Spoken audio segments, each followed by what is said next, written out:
Thanks, Philip. Really appreciate it. And thanks to you all for getting to this point of the day. I'm very, it's a privilege to talk to you all. I'm going to try to give you a sense of some new research on this half-century period in US history. I've tried to tailor it to the curriculum, which I'm looking at now on my other screen. As I go along, if you want to ask questions and feed them through, I'm sure Philip will pass them on so that we can take them at the end. I'm very interested to hear your thoughts on the challenges of teaching this material, what your pupils particularly enjoy, what they find difficult, and what concepts you would like some help from someone who's actually actively researching this period. And I also want to give you some general thoughts on how to approach this time frame. 1918 to 1968 obviously is a period that's bookended by war, because it begins with the end of the First World War, and 1968 is kind of in the middle of the US intervention in Vietnam and Southeast Asia more broadly. So that's one way of framing it. It's also framed, I think, by periods of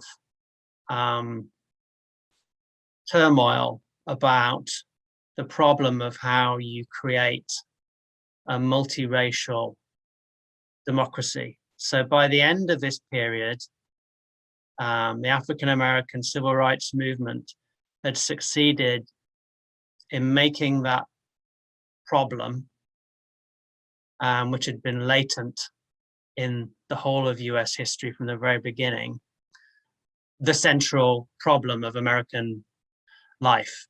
So by 1968, the year that Martin Luther King was murdered, that question of how you create a functioning, healthy, multiracial democracy was at the very center of American life. At the beginning of your period for this course, 1918, that problem had been submerged by the largely successful efforts after the Civil War of white supremacists to deny African Americans their civil rights. So that's another way of framing it. One framing option is war, from the First World War to Vietnam. Another one is that the core problem with this, the core questions about this course are really about race and democracy. So obviously today, for your pupils, there are opportunities to have them think about the relationship between those questions and the current predicament, in the wake of Trump and Black Lives Matter. And lots of your pupils will have strong views about those topics. So I think in some ways, this is a really easy course to sell and to teach. And the challenge is to get people, students, adults, whoever, just to think about it in a critical way and bring the material to life. I've chosen this with this opening slide. I've chosen to put two women on the front because I couldn't see many women mentioned in the rubric for the course. So I chose to put Dorothea Lange, a great photographer of the Depression era, with her camera on this title page. And I chose to put Rosa Parks on it. And that's Rosa Parks there leafing through some posters of Malcolm X, whom she very much admired. Rosa Parks spent the last part of her life outside the South in Detroit. And she, as someone who was actively involved in civil rights for most of her adult life, she understood the power of Malcolm's message to the Black urban population in America. So I chose that really as a kind of almost as a kind of provocation to show Rosa Parks' connection to Black Power, because it's something that's often not flagged up in the story we tell about Rosa Parks and desegregation. So Philip, if you want to move on to the next slide for me, we'll get going. So one of the first topics that I'm looking at on the sort of key issues for this period is immigration in the 1920s. I think one way you can think about this period and introduce it to pupils is to get them to think about the ways that at any one given time there can be forces in a society that kind of foster progress and others that promote reaction against progress. So the 1920s is a classic decade of kind of contradictions. On the one hand, you have the re-emergence of the Ku Klux Klan. So that's the image on the left here. So the Klan was a movement dedicated to protecting white power in white communities and to preserving the idea of a pure Christian Protestant nation in which white men especially were in charge. So the Klan is a very good example of a kind of reactionary force at work in this decade, the 1920s. And the image on the right kind of reinforces that too, in the sense that this image shows the fear that the United States is being corrupted by foreign forces. So again, it's about something pure being corrupted. This is Uncle Sam leaning over the world's melting pot, and he's seeing it's about fear of radicalism, fear of socialism, the red flag, Bolshevism, that's a reference to the Russian Revolution, 1917, and the mad notions of Europe. So those are forces of reaction at work in the 1920s. And you'll know that Congress passed legislation in the 1920s to restrict immigration. And you'll know that there was a powerful current of isolationism, turning inward of the culture. And yet at the same time, there was consumerism, a relatively thriving economy, especially the urban economy, and a very lively popular culture developing around radio, vaudeville, entertainment, the beginnings of film. So that's the way I often present it to my students, and I see no reason why you wouldn't do that with younger people too, just to get people thinking a bit about how you can have those currents of progress and reaction in the same decade. So Philip, if you want to move on to the next slide. That's great. Feel a bit like Chris Whitty here. Next slide, please. So next topic. This is one really about, thinking about the period of civil rights that students and in popular culture were not so familiar with because it's before the classic phase in the 50s and 60s. So here, I think it's really a good idea to think about ways of connecting the period before the Second World War to the post-war struggle, so that we understand that the struggle for civil rights wasn't just this sudden eruption after the Second World War. It was a multi-generational effort, which goes way back to slavery, and continues to this day. This year is the 100th anniversary of the Tulsa massacre. Some of you may have heard of that. The image of devastation on the left there is Tulsa after 35 blocks of the city in Oklahoma were destroyed. Tulsa had a very vibrant commercial black middle class. And after a series of altercations and confusions and incidents in 1921, a white mob destroyed about 35 blocks of the city, killing dozens of Black Americans. Some white Americans were killed too. The mob that killed and injured so many Black Americans was actually armed and aided by city officials, so it had official sanction. And I think that's an important point to make, because sometimes the history of racial violence is told in a way where the people doing the violence are portrayed as somehow outliers or not the sort of people who are respectable or in power, whereas in fact, members of the Ku Klux Klan, for instance, were often also judges or policemen or in the professions. So it's quite wrong to give anyone the impression that the Ku Klux Klan was not very much part of the mainstream of American life in the 1920s. It had about 5 million members.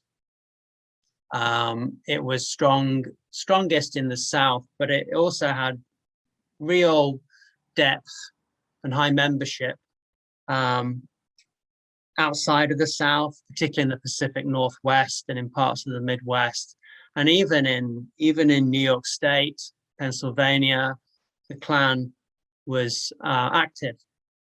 Of course, it wasn't the only white supremacist organization around. So when you're discussing racial violence, it's important to call it that and to say that it was normal in the culture to have white supremacist ideas, that those ideas were questioned, but that if you were Black, you had to be very careful because you were operating in a society where more or less at every level, from anyone you passed in the street all the way up to the Supreme Court of the United States, you might be encountering someone in a violent organization like the Ku Klux Klan. In the 1930s, for example, Franklin D. Roosevelt appointed Hugo Black to the Supreme Court. Black was from Alabama, and he'd formerly been a member of the Ku Klux Klan. The other issue, image I'm showing on this slide is an image of the Scottsboro Boys, and I'm flagging this one up because the Scottsboro Boys case, which was a great miscarriage of justice when 9 boys were falsely accused of the rape of 2 women. That is really about the about structural racism in the justice system and in the wider society. So anyone who's kind of reading the news and has heard the concept of systemic violence or systemic racism or structural racism will be able to understand what happened with the case of the Scottsboro Boys. The other reason I put that up is that there's another connection there with Rosa Parks. So if you talk about Rosa Parks and the Montgomery bus boycott and that great campaign to desegregate the transport system, then it's worth mentioning that Rosa Parks began her career of activism in 1931 by helping out in the Scottsboro Boys case. So although she's sometimes presented as a kind of demure little lady, a kind of seamstress who kind of refused to get off to kind of move from her seat on the bus to make way for a white customer on one particular day, she'd actually been deeply involved in civil rights activism for more than 2 decades when that happened in the mid-50s. So there's a lot of continuities between the pre-Second World War and the post-Second World War period. So those are 2 incidents that you can teach to make those sorts of connections. All right, next slide, please. All right, so the Great Depression. Well, the key issue I think that you're kind of steered towards covering is really about the reasons for the economic crisis. I'm very happy to talk about that if you want to ask me questions about current work on why the economy failed in 1929 and why the Great Depression lasted so long. I'm happy to talk about that. But I just wanted to flag the migrant mother image in case you had an opportunity to explain to pupils what impact the Depression had on ordinary Americans' lives. And I'm also directing you towards Migrant Mother because there's a really good teaching resource with some sort of lesson plans and ideas for teaching Migrant Mother if you wanted to get your pupils to do a bit of source analysis. This is Florence Thompson, by the way. That's the name of this woman in the image with 3 of her children. She had other children. And the image on the right, of course, is Dorothea Lange, who spent a lot of time with Florence Thompson and her family before capturing this image, which was actually one of many that she took that day. So in the final slide, you'll see, I think these slides will be made available to you, by the way. You'll see that there's a link to a website. And in fact, you can search around 170,000 of Dorothea Lange's images that she took while she was working for the New Deal, for the Farm Security Administration in the 1930s, on the Library of Congress website. And I use them every year in my New Deal special subject teaching. I have my students search the images from the website, choose them, and then discuss them in groups in class. And there's no reason why you couldn't do the same. Okay, next slide, please. The New Deal seems to be in fashion at the minute. Everyone's talking about it. It's a phrase that's on people's lips, especially, I suppose, with COP26 coming up in Glasgow, with climate emergency and the Greta Thunberg movement, which some of your pupils may well have been involved in. So this idea, what fascinates me about it is how this idea of a New Deal has been repurposed for present day environmental justice campaigning. And what this shows is the relevance of the New Deal today, the idea that the New Deal, Franklin Roosevelt's kind of first 2 administrations' response to the economic crisis of the Great Depression, how it's become a model, not just in terms of policies and the general approach to government. In other words, that positive action by government can help the economy, can support the economy, and that government action is necessary in order to remedy and take the rough edges off capitalism, which is kind of how Roosevelt thought about it, to kind of humanize capitalism, but also that it's a kind of model for what government reform can do in general. So this idea of a New Deal, that government or governments working together can take action to remedy the great challenges of life, whether that's the Great Depression or the climate emergency. So I think it's a good idea to have to mention these kind of connections to the present, and to get students to think about what government can do well and what it can't do well.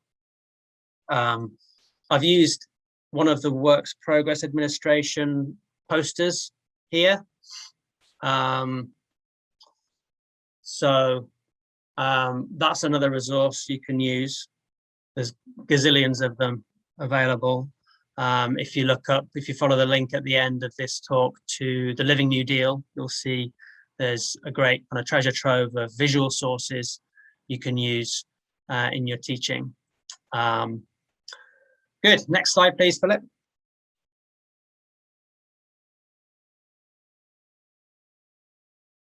Great. Okay, so civil rights after 1945.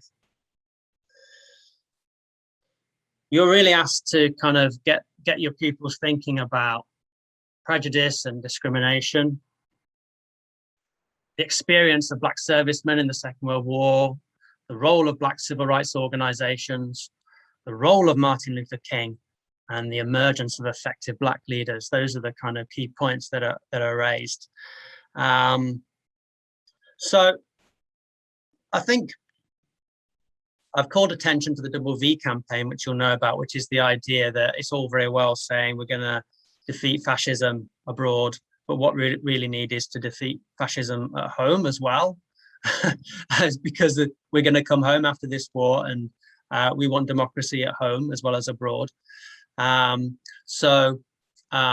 Images like this poster from the Double V campaign can really get pupils thinking about the power of democracy and the way that rhetoric can be leveraged by progressive groups to point out hypocrisy. Of course, what you can then do is link it to the international situation. So you can talk about Black servicemen's experiences and Black servicewomen's experiences in during the war overseas, in Europe, where people encounter different kind of racial customs, laws, regimes, and possibilities. So that's very powerful. And of course, many of the post-war era civil rights leaders fought in the war. The other thing you can do as your teaching develops is to kind of personalize some of the more challenging material you cover. So I certainly find in my teaching that some of the legal history is quite demanding. So, you know, if you're talking about something like a Supreme Court ruling, and students see, or people see, Brown versus Board of Education, it just kind of looks like words on a page. Like, what does that mean? But if you explain to them that Brown was an actual person, and that she had a life, and she was a little girl who wanted to go to school, that really brings it home. And I think if you can find a way of making the story of Brown, the landmark legal case that overturned the doctrine of separate but equal, then if you can personalize that by talking about Linda Brown herself and how she just wanted to go to school in Kansas, that's a very powerful message. Also, Linda Brown was a girl. So I do think it's important to balance coverage of Martin Luther King and Malcolm X with the women who in different ways were leaders of the civil rights movement, which brings us to the next slide, please. Ella Baker and Fannie Lou Hamer. So Ella Baker was the most important figure in SNCC, the SNCC SNCC, Student Non-Coordinating Committee, Nonviolent Coordinating Committee, sort of on the radical edge of the civil rights movement in terms of its tactics, an inspirational figure as a grassroots organizer. Very different leadership style to the more macho approach, more kind of patriarchal approach of the preacher King and the radical Malcolm. So there's a way that you can sort of bring a bit of gender history into the civil rights story you tell by introducing pupils to these kind of alternate figures to King and Malcolm. Fannie Lou Hamer is the same. There's a new book about to come out by Keisha Blaine. I haven't put it on the last slide, but if you look up Fannie Lou Hamer biography, you'll probably see that there's a new book, a biography of her coming out very soon by Keisha Blaine. And Fannie Lou Hamer grew up poor. She was one of 20 children. She was the 20th. And she was an organizer for voting rights. Obviously, voting rights, massive, massive issue today. The struggle for conservatives to deny Black people the vote is kind of a big incentive at the minute, and the battle to get people to the polls legally is a huge issue in civil rights today. So Fannie Lou Hamer was a massive figure in the 1960s in championing the Voting Rights Act, what became the Voting Rights Act of 1965. Her life story is very powerful. So if you could do a little research project or just introduce your pupils to her, that would be great. And as I say, it's a really good idea to counterpose these impressive women to the male leaders that get pushed on the curriculum. You'll know how far you can take that. Philip, next slide, please. Good, right, so here are the links. I've just chosen 3. I didn't want to kind of overwhelm you with stuff because I know that every single one of us has been putting on links and slides and recommendations for reading. But here are some places where you can get started. The last one, Rosa Parks' biography, is a wonderful resource by Jean Thea Harris, historian, who's written a great biography of Rosa Parks called The Rebellious Life of Mrs. Rosa Parks. And she did it with Say Bergin, who was a PhD student at the University of Leeds, has now gone back to the States where she teaches. And it's a wonderful resource with some great tips, some teaching ideas in there. And it presents a really great kind of counter narrative to some of the myths and false assumptions that people have about civil rights. So it challenges